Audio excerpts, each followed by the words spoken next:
Hi guys, I hope you guys are having a lovely day. We're doing something a little different today. Yes, we're still going to be doing the worship songs. You guys are not off the hook from that. I've seen some of the comments. But yeah, so today I'm going to be reading for you the book of Jonah. Bear with me on some of the words because I'm gonna have a hard time reading some of the big words, so bear with me, okay? So Jonah was asked to do something and he didn't do it, and a big fish swallowed him up because he was disobedient. Has God ever asked you to do something and you didn't want to do it? Was it maybe asking for you to forgive someone? To ask them to be sorry, like, I'm so sorry that, whatever's. Was it maybe to go give a word somewhere? Was it to do something and you didn't want to do it? For example, me, I think it was placed in my heart, to start singing Spanish worship songs. And I was like, well, I don't know those songs, but like I do know Spanish, and I do know some Spanish worship songs from like childhood, coritos. But yeah, so I didn't know He clothes the lilies of the field. I didn't know that one in Spanish, and I also didn't know Angus Day. I'm not sure if I'm saying that right. I didn't know that one in Spanish either. But yeah, the Lord helped me, and I ended up learning those songs. So yeah, we are gonna start reading. Put on some glasses so I could see better. So yeah, the book of Jonah. So the title is Jonah Runs from the Lord. Chapter 1. The Lord gave this message to Jonah, the son of Amittai. Get up and go to the great city of Nineveh. Announce my judgment against it, because I have seen how wicked its people are. But Jonah got up and went the opposite direction to get away from the Lord. He went down to the port of Joppa, where he found a ship leaving to Tarshish. He bought a ticket and went on board, hoping to escape from the Lord by sailing to Tarshish. But the Lord hurled a powerful wind over the sea, causing a violent storm that had threatened to break the ship apart. Fearing for the Lord's lives, the desperation sailors shout to their gods for help and threw the cargo overboard to lighten the ship.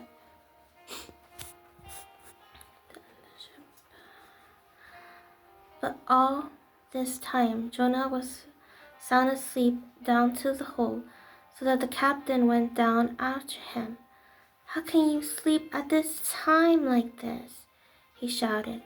Get up and pray to your God. Maybe he will pay attention to us and spare our lives. Then he threw cast lots to see which one of them had offended the gods and caused a terrible storm. When they did this, the lots identified Jonah as the culprit. Why has this awful storm come down on us? They demanded. Who are you? What is your line of work? What country are you from? What is your nationality? Jonah answered, I am a Hebrew.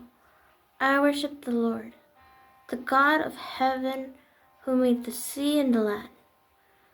The sailors were terrified when they heard this, for he had already told them he was running away from the Lord. Oh, why did you do this? They groaned. And since the storm was getting worse all the time, they asked him, "What should we do to you to stop this storm?" "Throw me into the sea," Jonah said, "and it will become calm again. I know that this terrible storm is all my fault." Instead, the sailors rowed even harder to get the ship to the land. But the stormy sea was too violent, and they couldn't make it.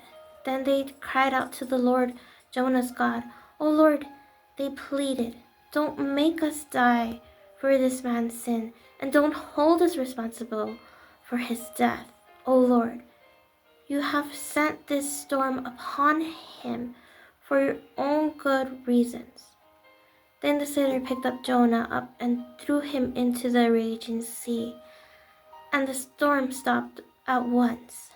The sailors were astonished by the Lord's great power, and they offered him a sacrifice and vowed to serve him.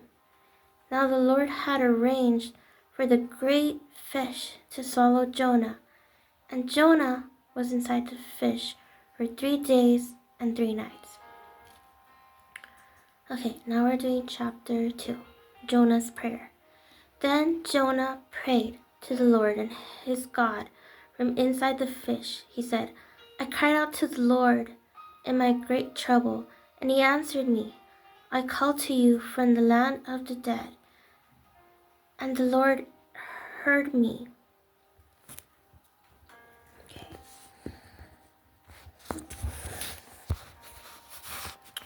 "You threw me into the ocean's deep and sank me down to the heart of the sea. The mighty waters engulfed me. I was buried beneath the wind and stormy waves. Then I said, 'O Lord, you have driven me from your presence, yet I will look once more towards your holy temple.' I sank beneath the waves, and the waters closed over me. Seaweed wrapped itself around my head. I sank down to the very root of the mountains.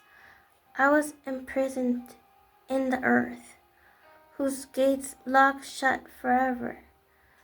But you, O Lord, my God, snatched me from the jaws of death. As my life slipped away, I remembered the Lord, and my earnest prayer went out to you in your holy temple. Those who worship false gods turn their backs on all of God's mercy.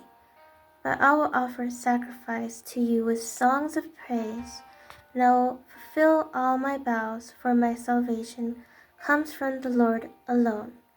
Then the Lord ordered the fish to spit Jonah out onto the beach. Okay, so now we are in Jonah chapter 3. Jonah goes to Nineveh. Then the Lord spoke to Jonah a second time. "Get up and go to the great city of Nineveh, and deliver the message I have given you." This time Jonah obeyed the Lord, commanding, and went to Nineveh, a city so large that it took 3 days to see it all. On that day Jonah entered the city. He shouted to the crowds, 40 days from now, Nineveh will be destroyed." The people of Nineveh believed God's message, and from the greatest to the least, they declared a fast and put up burlap to show their sorrow. When the king of Nineveh heard what Jonah was saying, he stepped down from his throne and took off his royal robes. He dressed himself in burlap and sat on a heap of ashes. Then the king and his nobles sent this decree throughout the city: "No one, not even the animals from the herds, may eat or drink anything at all. People and the animals alike must wear garments of mourning, and everybody must earnestly to God must turn from their evil ways and stop all their violence. Who can tell? Perhaps even yet God will change his mind and hold back his fierce anger from destroying us. When God saw what they had done and how they had put a stop to their evil ways, he changed his mind, and he did not carry out to destroy he had threatened. Jonah chapter 4. Jonah's anger at the Lord's mercy. This change of plans greatly upset Jonah, and he became very angry. So he complained to the Lord about it. Didn't I say I left home that you would do this? Lord, that is why I ran away to Tarshish. I knew that you are merciful and compassionate, God, slow to anger, and filled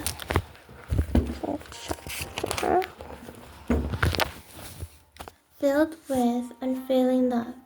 You're eager to turn back from destroying people. Just kill me now, Lord. I'd rather be dead than alive if what I have predicted will come to happen. The Lord replied, It is right for you to be angry about this.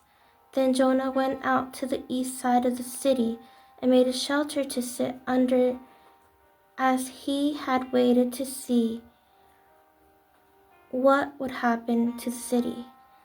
And the Lord God arranged for a leafy plant to grow there, and as soon as it spread, it brought leaves over Jonah's head, shading him from the sun. This eased this discomfort, and Jonah was very grateful for the plant.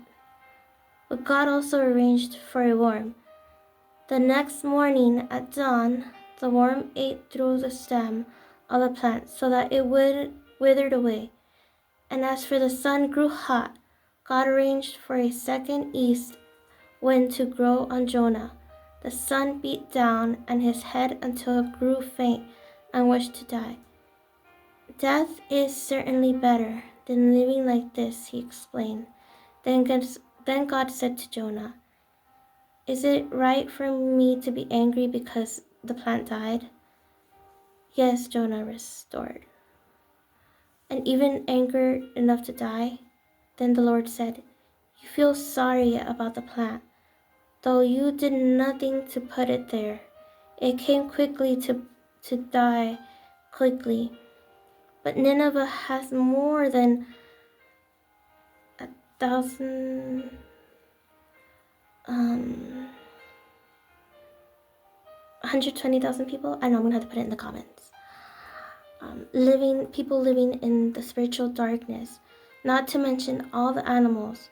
Should I feel sorry for such a great city? And yeah, that's the end.